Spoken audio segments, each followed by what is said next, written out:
Hello there, my name is Pete, and as you can probably see, I'm a fireman.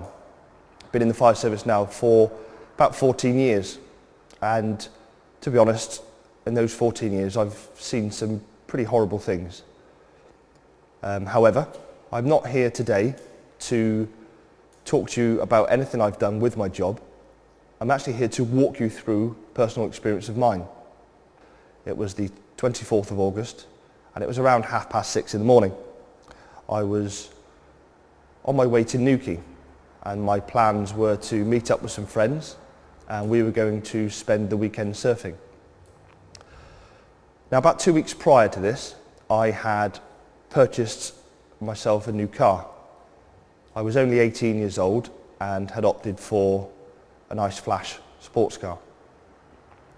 Now, about halfway between where I live and Newquay, there is a small town called Honiton. And I remember seeing silver Volkswagen Passat overtook me. I was on a dual carriageway. In my flash sports car, my reaction was to put my foot down to catch it up. The dual carriageway turned into a single lane highway, and there was a big long sweeping right-hand bend.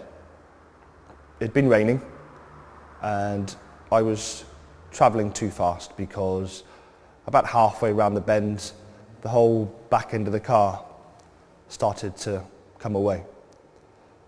I tried to steer into it and correct it, but I couldn't. And I ended up turning through 90 degrees, but still travelling at 50 miles an hour.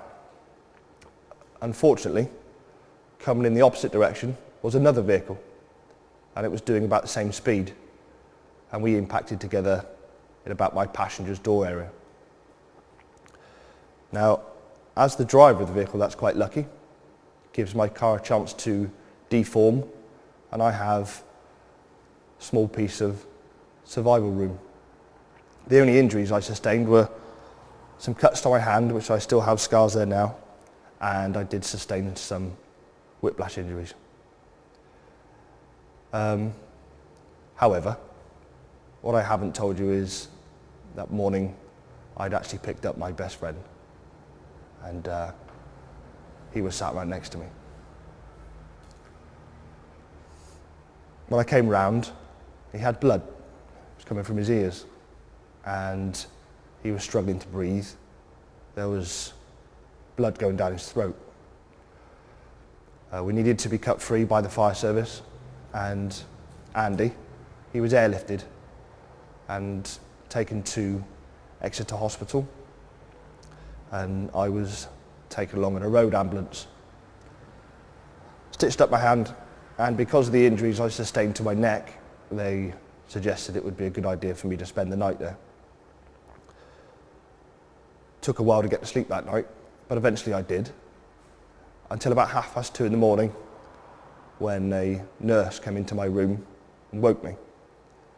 And she asked me if I'd like to go and see Andy, because they were about to turn off his life support machine. Taken down by wheelchair to intensive care, and he was connected up to a number of different machines. Didn't know what to say. As my best friend was led there because of something I had done. I was never going to say hello to him again, and saying goodbye was hard. I actually gave him a kiss on the forehead, and I told him I loved him. There's not many days that go past that I don't think of Andy or something will remind me of him, most of which is good, and they'll make me laugh or smile.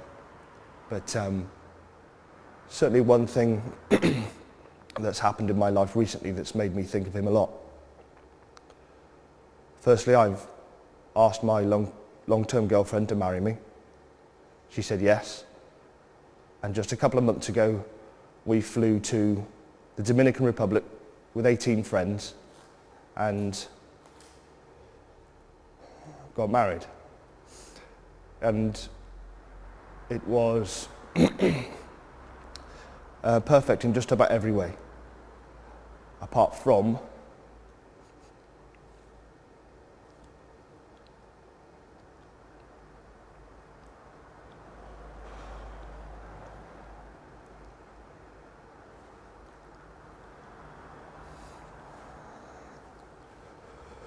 Apart from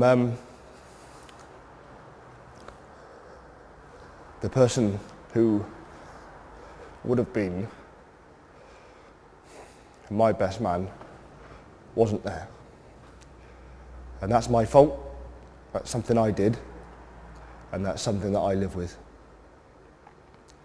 So why am I stood in front of you today? Okay, well guys, that's easy. Okay, I've learnt my lesson. And I'm here to teach you that lesson so that you don't learn it the same way I did. Thank you.